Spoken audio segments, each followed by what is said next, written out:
The story of Grizzly Adams is big and powerful and beautiful. They call me Mad Jack. And me and my burro number 7 been traipsing these slopes and valleys for a long spell, so I know the story from the beginning.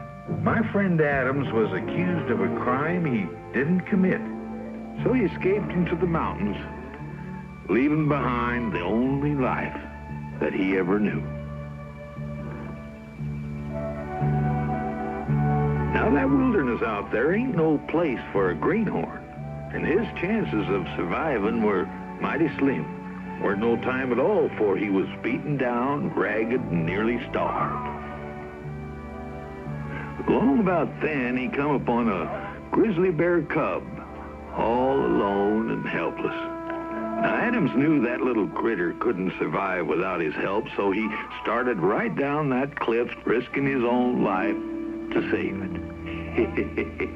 Now, that cub took to Adams right off. And that was when he discovered he had a special kind of way with animals. They just come right up to him like he was a natural part of the wilderness. But that bear cub, he was extra special. As he growed, he became the best friend Adams ever had, and together they became a legend. There's a world where we don't have to run, maybe.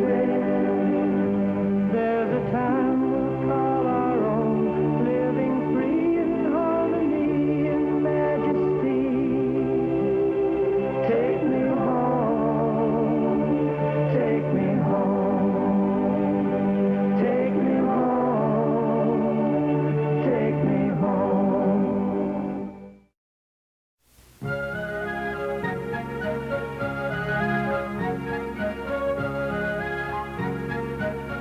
Now, one of the reasons mountain men like me and Adams wouldn't live no place else on earth is the friendly solitude we enjoy. Being alone, you might say. Now, being alone ain't the same thing as being lonely. Why, we got the trees and the streams and the animals to keep us company. Of course, that ain't to say we don't like human company now and again, if and it's a right kind.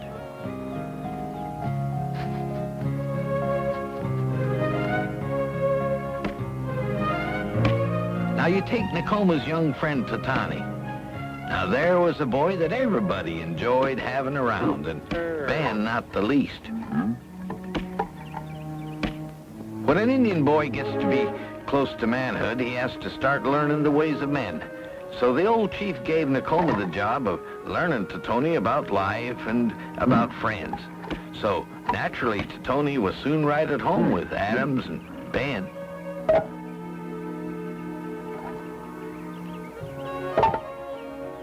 Ben was happy to stack all the wood Tatoni was cutting, and Adams knew Nakoma would be pleased as punch with how the young brave was taken to his new role in life.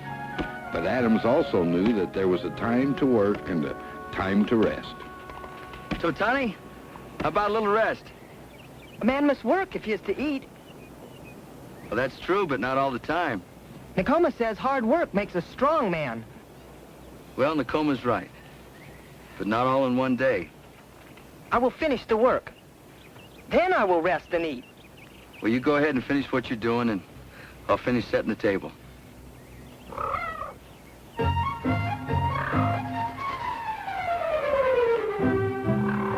Mr. Adams. I see you aren't the only one that came to pay us a visit today, Tatoni.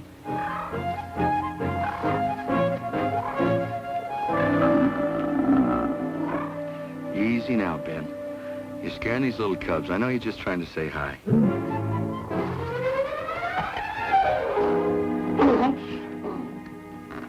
Howdy, Jack. Nakoma? Shoda, GBK. Now, Adams, we ain't got time for that till I decide what we're going to do about this problem we got. What problem? Well, Nakoma told me he saw a fella up in Deer Valley, and he had some kind of a strange new shooting iron and a mean look. So naturally that makes him a bounty hunter. Well, what else could he be? Come on over and have some fun. It'll calm you down. Now, I ain't gonna calm down, and I ain't gonna move from this spot till we decide what we're gonna do. All right. We'll go have us a look. Mr. Jack. Nakoma. Look. Look at that Joshua. You don't know what to make of them cubs. Are they lost or are they orphans? No, Totani, they're neither lost or orphans. Those are Shakota's young'uns. I guess she figured they're old enough to go off on their own for a spell and take a look at this big old world of ours. But how will they find their way home? They have no teacher like I have in Nakoma. Yeah, you're right, Totani. But I think their instincts will lead them home all right. Adams, we got some business to take care of. Just a minute. Totani, how'd you like to make sure these little cubs get home all right? Oh, yes. I think they need someone older to help them find their way. I think you got a good point. Tatani ish. Ta tahiyach. Aoish. It's a good idea, Nakoma. Why, off with Totani and the cubs, I'll go with Jack and take a look at this stranger he's been talking about. Awalebon. Awajibon. Yeah, you might learn something. You can start right now. Look at that. Come on, Nakoma, before we lose them. Sondalela. Tia. Waji. He's gonna need some good luck. But fortunately for him, he's got me. Shoulders you, Nakoma. That boy's in for a real good time. You're not fooling me, Adams. You just don't want that boy around here in case there's trouble. What trouble? I got you, don't I? That's true enough. Maybe twixt me, number 7, and Ben, we can save you from your trusting nature.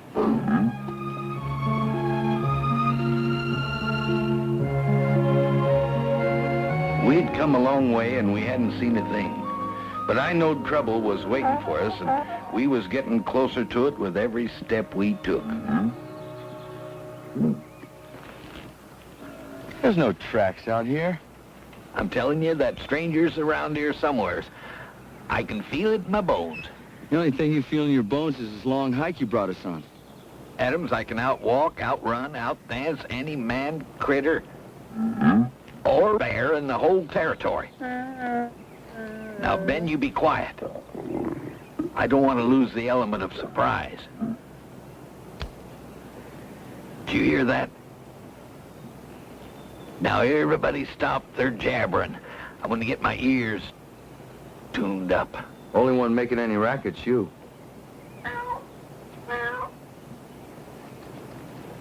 Did you see that? Yeah. Looks like a bobcat stopped by to say howdy. It ain't what he said, it's how he said it. Look there, Adams. They're all trying to tell us something. That sounded perfectly natural to me. You're getting as careless as number 7. Now think on this a while. What time is it?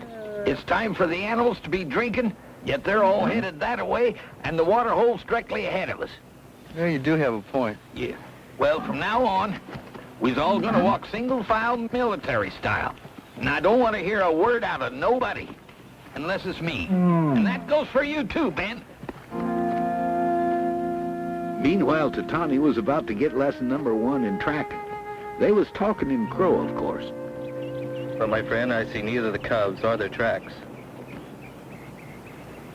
But I only looked away for a second. A man does not look away from his responsibilities, even for a second. Nakoma, I think we've lost them. Do you think they could be in trouble? Why do you think that they are in trouble just because we've lost them for a moment? Because they are small, and the forest is big. The forest is their home. To find them, we'll have to think as they do.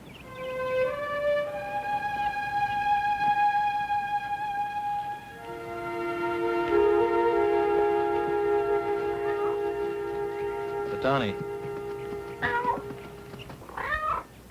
They're still all right, but they're a long way from home. And what of you, my young brave? I'm a long way from home, but I have you, Nakoma. Let's go, before we lose them again.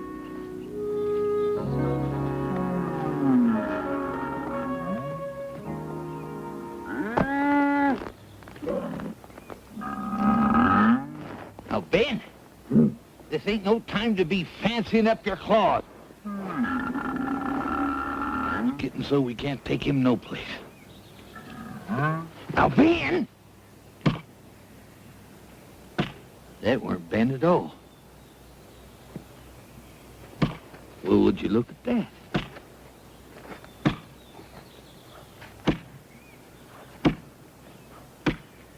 What do you think now, Ed? I don't think I've ever seen a man chop wood any better than that. Well, I see a stranger with a deadly weapon in his hand, standing by a rifle and a fearsome-looking whatchamacallit over there with the canvas over it. Jack, a stranger's just a friend we've never met before, that's all. Well, this is one stranger we're gonna meet real easy like. Let's just mosey down there.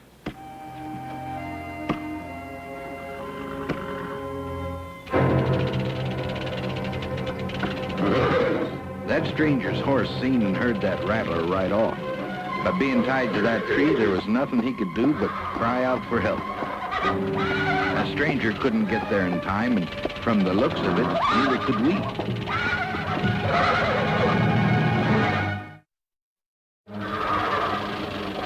With that rattler set to strike, that poor horse didn't have a chance, unless someone could separate him from that rope.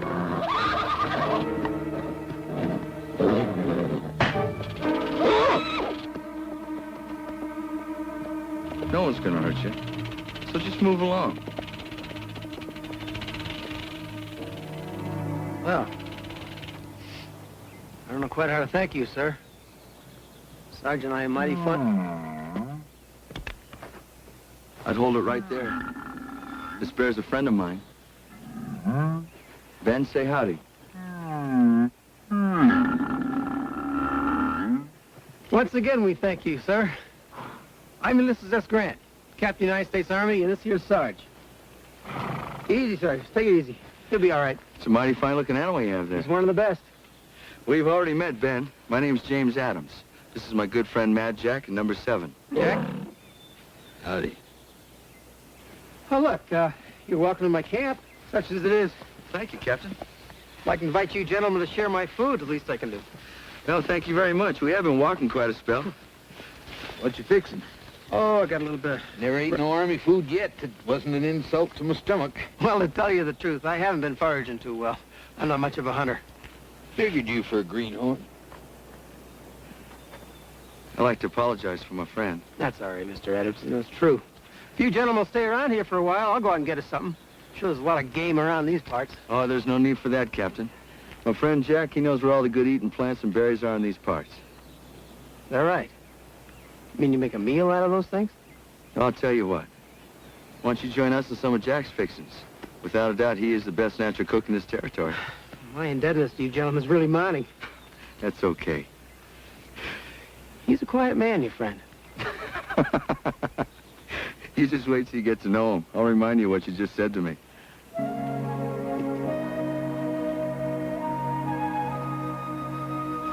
Now, growing up in a Crow village like Tatani had, he didn't know the ways of wild critters, particularly how one type of critter would act when introducing himself to another. So when them cougar cubs said howdy to the rabbit, well, it was a special kind of treat for him, especially when them cubs didn't know what to make of that stranger they had met, and vice versa.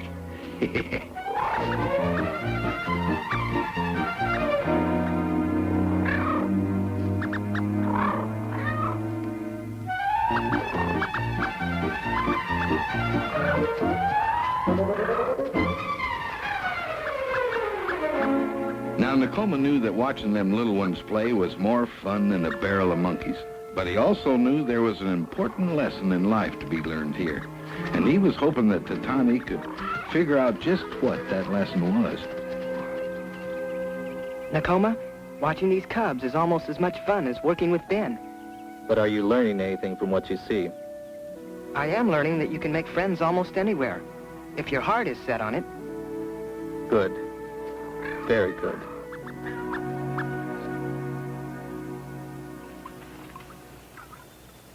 You know, as a man, even as a boy, I don't think I've tasted anything as savory as this. Roots, barks, and herbs, huh? Yeah, that's right. That's amazing. It continues to be a day of revelations. Amazing. I'll tell you what's amazing. It's amazing that the Army would send a greenhorn out here all by his lonesome. That don't make no sense to me. Well, the Army has good reason for their orders, Jack. I follow them without question. Now, Jack knows all kinds of things that grow out here that are good for eating, and I guess he just figures everybody should know the same. No, Jack. Well, I was just trying to figure out what kind of a shooting iron this is. That's not a shooting iron, Jack. That's a transit. It's a surveying instrument. Well, what's an army man doing with a instrument? I need that to make a survey of the locations and limits of this area, Jack, so I can do a census of the wildlife here. You mean to tell me that you're taking an animal count? Well, in a way you might say that, yeah. How about that, Jack? Government's finally taking an interest in the animals. I know all about domestic animals. Horses and mules are especially in mine, but I really don't know that much about animals in the wilderness. Anybody that's a friend of the animals is a friend of ours. Isn't that right? That depends, Adams. That, just depends. It's very kind of you, Adams. Adams, there's something I'm... Listen, I'm not going to take no for an answer. I'd like to take you down to the water hole. Waterhole. Well, sure.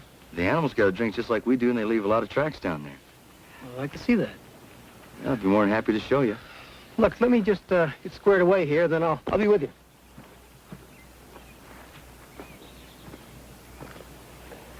You know, Jack, I think you're being a mite unfriendly to him. Well, Adams, we don't know a thing about that man, except his name is Ulysses, if you can call that a name. You still think he's a bounty hunter, don't you? Well, he might be a spy or a trapper or maybe something even worse. How's that taste, number 7? Roots, bark, and herbs. Number 7 don't seem to mind him.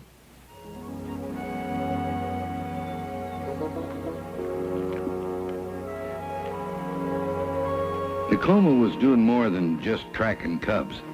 He was teaching Tatani the ways of the wild, explaining to him about the nature of everything that growed, inviting the youngster to ask questions, to express his curiosity. It weren't much different with them cougar cubs, this being their first day out in the world, you might say. Why, them cougar cubs didn't know how they was supposed to act when they went a-calling, so they just let their curiosity and playful nature take over. Of course, cougar cubs coming a-calling ain't exactly an everyday event, but left to themselves, animals can generally figure out a way of getting acquainted. Don't cubs ever get tired of playing? Do you? I guess not, Tacoma. Look! Do you think they're going home to their mother now? I don't think so. Not yet. Then we can follow them some more, can't we?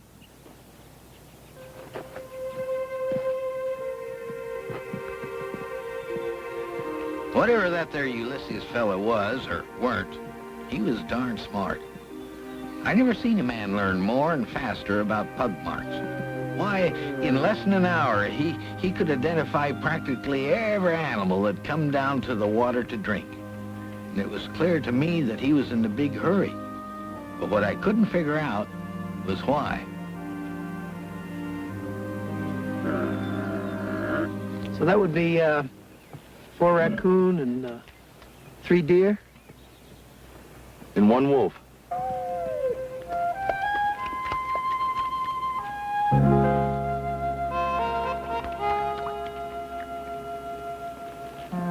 Mr. Adams, this has been one of the most informative, one of the most exhilarating experiences of my life. I've been in this forest many times, but you've really opened my eyes to the real wonder of it all for the first time. Well, you know, it does take some time to get used to, but I'll tell you what we're going to do.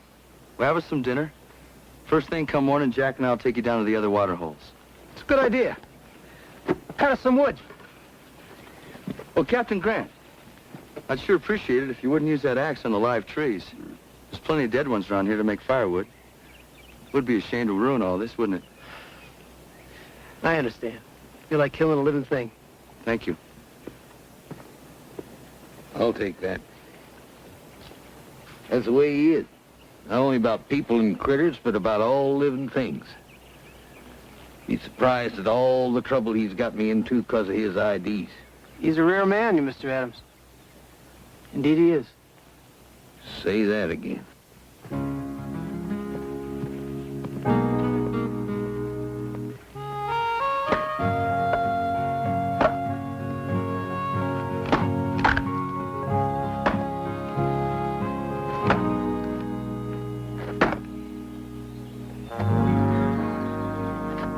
a mighty hard-working man with that axe, Jack. If I could give you a little advice... what? Well, you're wasting half your effort. You're going about it all wrong. Well, Captain Ulysses, you realize you're talking to the man what hacked out half of the trails this side of the Mississippi? Well, you probably could have hacked out all the trails, Jack, if you'd only learned how to swing an axe. Well, and if that don't take the knob off in the pickle, you, a brass-bound Army greenhorn, telling me a greenhorn what even can't find his way through the wilderness without a spyglass instrument, telling me, Mad Jack, where do you think they got the word lumberjack from? Why, I was bull of the woods. Why, you should have seen me making Jack, hold this. Now, you never flex your wrists. Both arms have to be as stiff as the axe handle. And deliver your blows at an angle. First one side, then the other. Never, never straight down.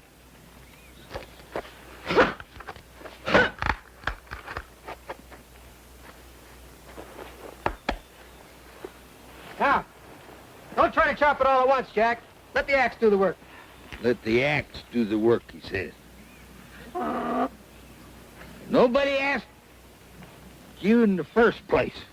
Besides that, I ain't in the Army no more. I can chop just any way I'm a want to. The other way? Like that.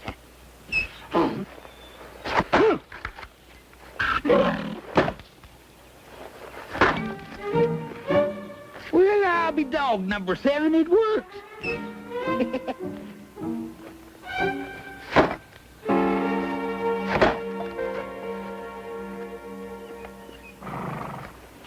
You're quite a hand with horses, Captain. Does the Army know this? Oh, somewhat. Spent 2 years as a remount officer. And then another couple of years trying to find better ways to use mules as packers. Well, it sure shows. He gets better care than most folks I know. Well, horses and mules are my favorite folks. Sarge here, he's a special favorite. Now, if you don't mind, I gotta give Sarge a daily workout.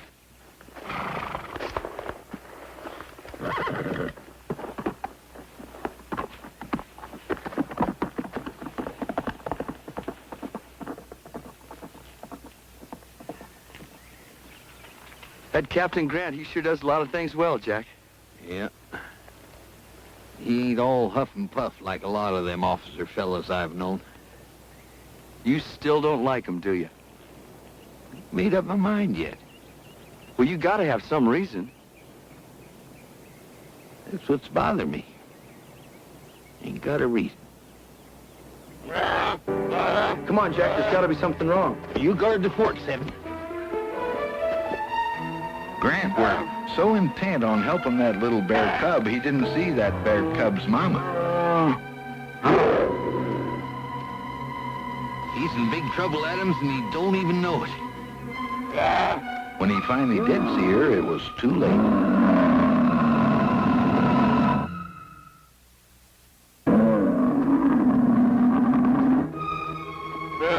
Stay, Ben. Captain, put that truck down. Let him go. Easy now, Mama. Easy. Easy, Mama. Easy. Nobody's gonna... We're just trying to help. Stay right where you are, Captain. Don't move. See your cubs just fine, Mama. That's right. You go with your cubs. That's a good girl. You could have gotten killed doing that, Adams. You could have gotten killed doing what you was doing. Just thought the little fellow was gonna get hurt, that's all. I know that, Captain. But that cub's mama just didn't see it that way. She's just trying to protect that young'un of hers. Well, that's another lesson I'll never forget. Thank you, Adams.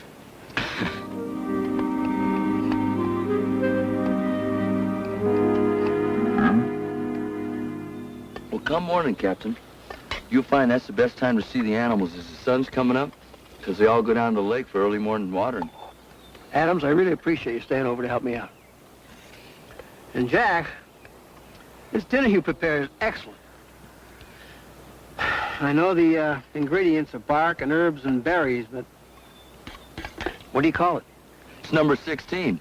Jack's recipes, they don't have names. We just call them by numbers. This here's number 19. 16's got sawgrass in it. Well, anyway, there's so many of them. There's hundreds of them. They're all different. Now, that right there for dessert, that's berry pie number 9. Nope. Number 9's the gooseberry. This herein, that there's number 11, snowberry. All I can say is it's incredible. Look, if you fellas don't mind, I'll get a little bit of reading done before it gets dark. You gonna read all them books? Read them all twice. I could understand how a man could read a book more than once. Which one are you reading now? Which one's that? This is number 1. The Bible.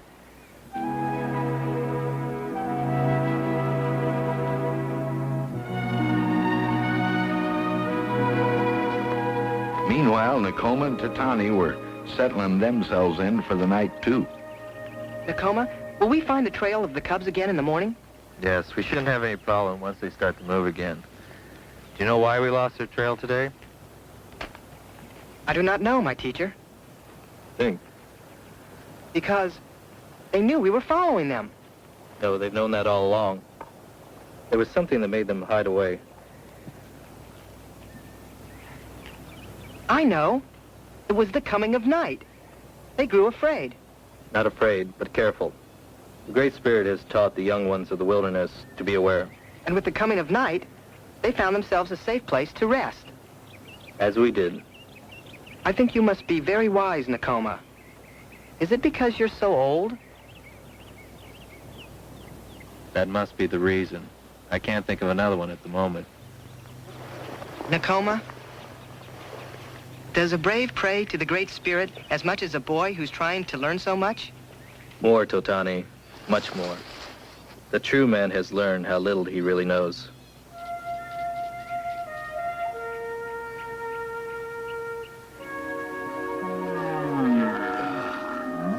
Hey, Adams. Look. What? Look at the cap.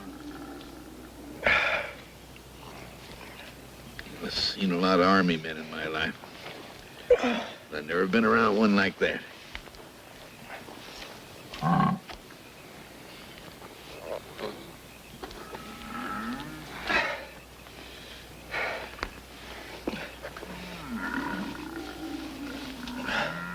You know something? There's a man with a lot of problems on his mind. I got a lot of problems on my mind, too. Like you not letting me go to sleep.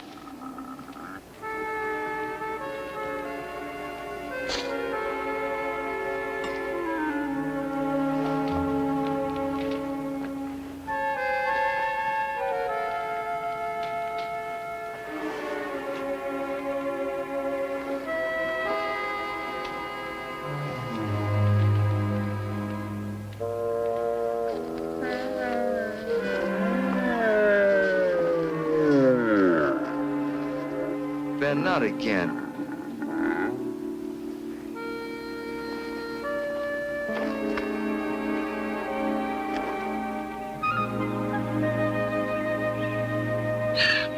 Now, Adams, Grant, and me spent the morning at the last water hole in the area.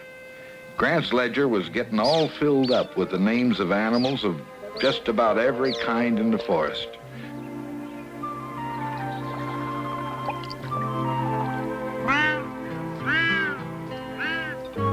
And thanks to a playful raccoon, he even found himself a turtle.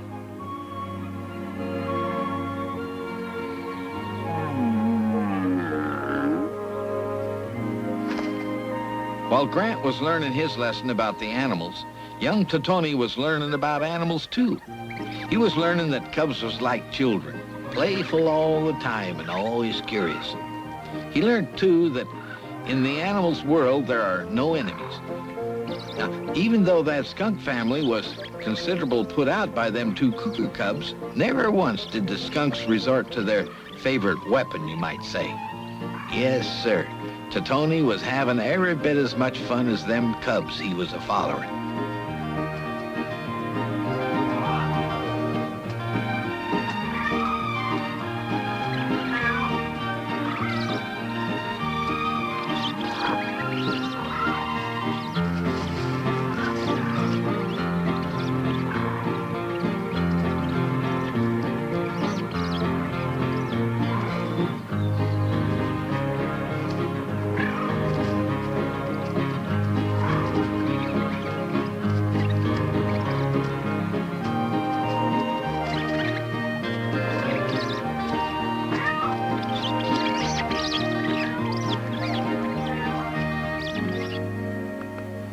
What's that one up there?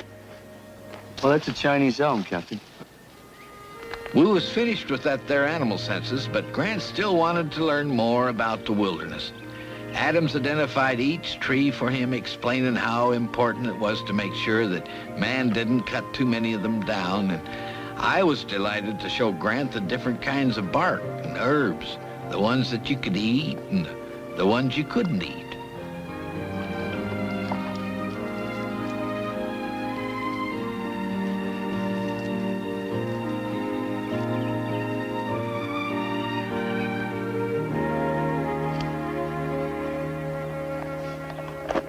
Well, gentlemen. You too, Ben. Wish they had instructors like you at West Point. Didn't they teach you about the wilderness at that school?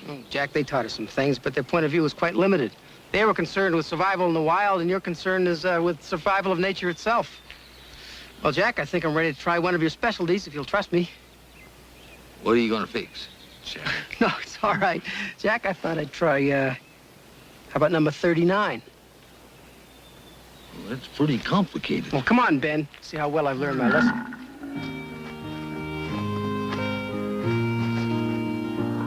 Meanwhile, them two cubs was still enjoying their romp in the woods.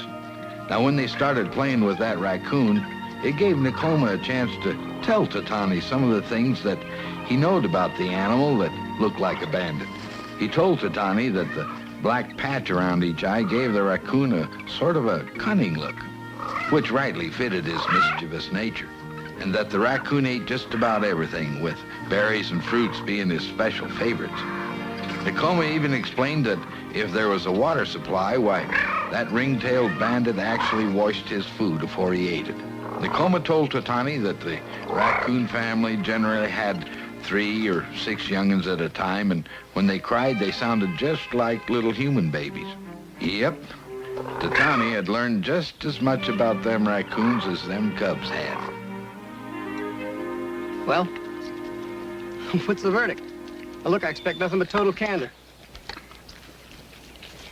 Tastes mighty tasty to me, Captain. Mighty tasty.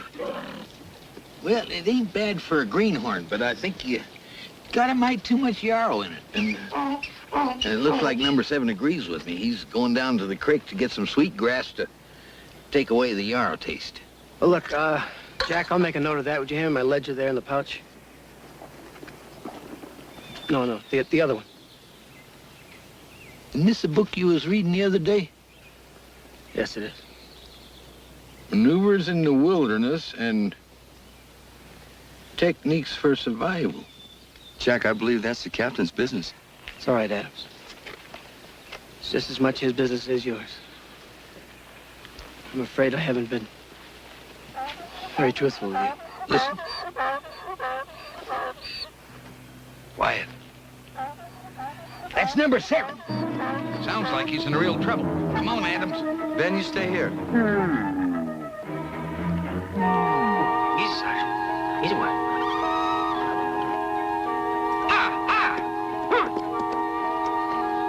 Jack, number 7's in trouble. 7's got himself in a sinkhole. He'll break a leg for sure. Adams will never get to him on time.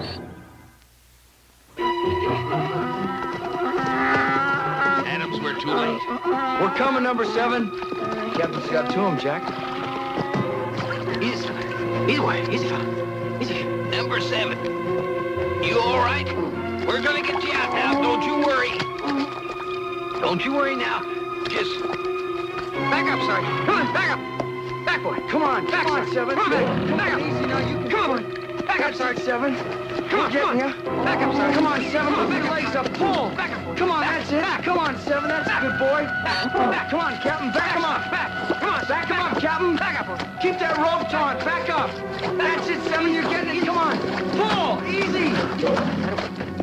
That was a close call, wasn't it, 7? now you can just get that dumb look off in your face. Yes, now look what you went and done. You got your pack all cattywampus. Whoa, now. She's fine, Jack. Oh, She seems to be all right. Jack, if I might make a suggestion, I think there's a better way of packing number 7 that'd be easier on her. now, just a minute, Ulysses. Chopping wood is one thing, but packing a burro, that's something else. Jack, I know you're a good man with a burro, I can see that, but your pack here, it's a little old-fashioned. Oh, old-fashioned? Well, if that don't twist the tail off in the turtle. Adams, get over here. But, Jack, see, the U.S. Army, we've come up with a pack that we use a double girth and a padded crupper, and it's a lot more comfortable for the animal. Adams, tell this blowed-up drummer boy here who he's giving advice to. That was a mighty close one, 7. Mighty close squeeze there, son. Never mind about number 7. Tell him who he's giving advice to about packing a burro. Oh, yeah, Jack. Well, Captain, there's not a thing that Jack wouldn't do to make things easier on number 7, and that's the truth. Well, I'll just make a drawing for him. Jack, then it won't be any trouble making the pack. A drawing? Ulysses S. Grant! I've got one thing to say to you, and... All we want to say is thank you, Captain. We're mighty grateful that you were here. Isn't that right, Jack? Well, that is true. I am obliged to you, sir. Number 7, you lop-eared, knock-kneed old bag of bones. Why'd you have to go and get fall into a mud pit full? Jack! Don't be too hard on him. I've done the same thing more than my private would like to admit. Oh, that's all right, Captain. That's just Jack's way of showing number 7 how much he loves him. I'm surprised at you, acting like a greenhorn and getting yourself trapped in an old sink pit. Why, you might have got yourself killed. And I'd have to go get myself a number 8. You wouldn't get to wear that nice new pack saddle that I'm going to make you.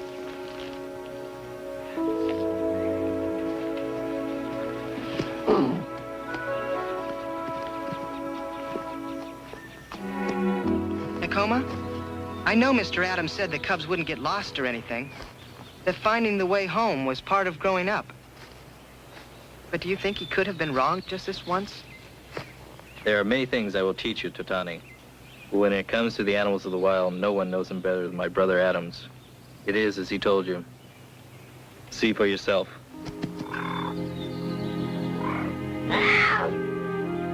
Tacoma, I wasn't worried. And I want to thank you for helping me to learn. I am growing up. I can feel it.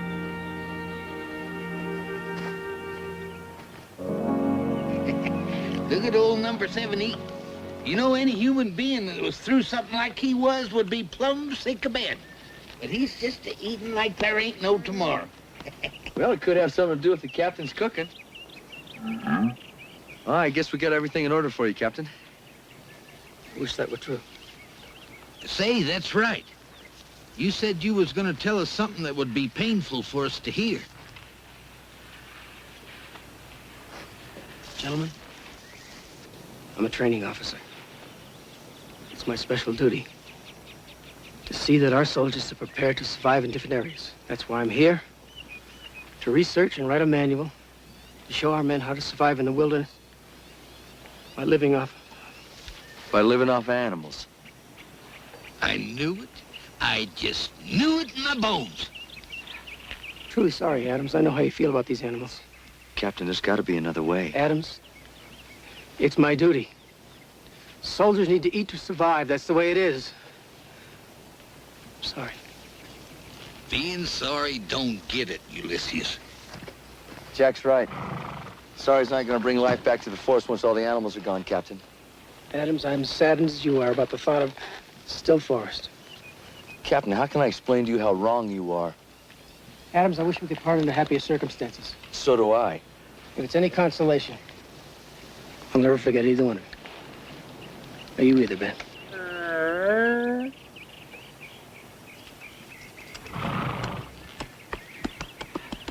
Captain! Captain, wait! I think there's a way. You really want to teach those men how to live off the land? Of course. Well, just suppose now that the Army is in an area where there was no animals for them to hunt. I don't understand. Well, you haven't been hunting since you've been here with us, have you? No. You've been eating pretty good, haven't you? Sure. Adams, you're a veritable genius. Jack, didn't you say you had over 100 recipes made up of wild vegetables and nuts and berries and things? Yeah. I got maybe 200 recipes. What about it? Well, what'd you say about sharing with the United States Army? Oh, Jack, don't you understand? With your recipes, well, he can make a survival manual for the Army that won't require any rifles at all. With their bare hands and a little know-how, the soldiers can live off of berries and herbs and plants and not kill a living thing. Not one animal needs to be harmed, Jack. You know something, Adams? Maybe a stranger is a friend we haven't met yet. What do you say? Captain, you get your pencil and paper and come with me. I'm going to give you recipes that you will not believe. Why, you're going to have to put them soldiers of yours on rations. They'll eat so much that them uniforms won't fit them no more. Well, Ben, all our friends and the animals are going to be safe now. And it's good to see old Jack back to his sane, normal self again, isn't it? I sure feel a lot better about that.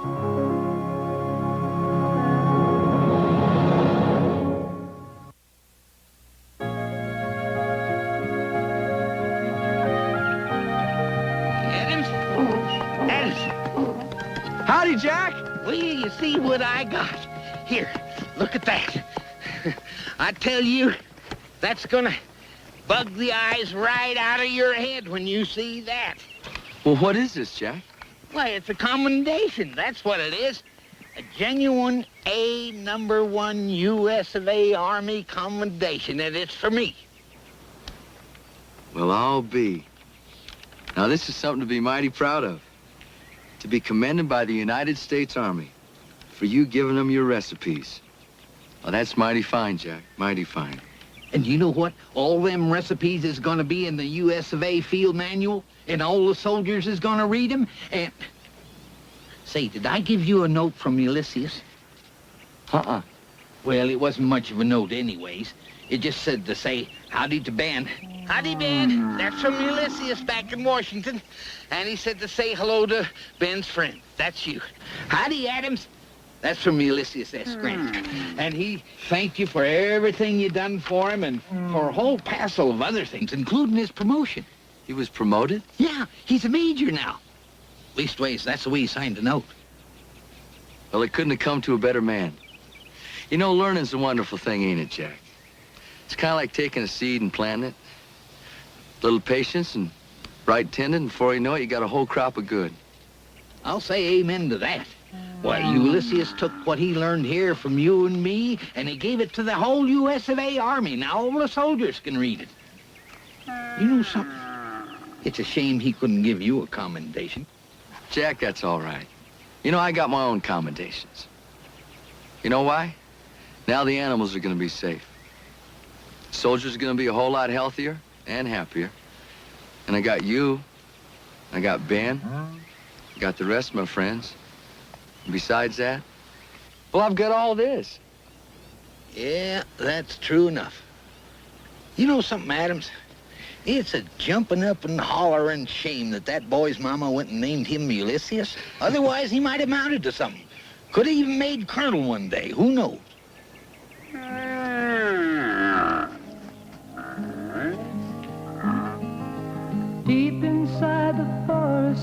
a door into another land. Here is our life and home. We are staying here forever in the beauty of this place all alone. We keep on hoping, maybe there's a world where we don't have to run. Maybe there's a time we'll call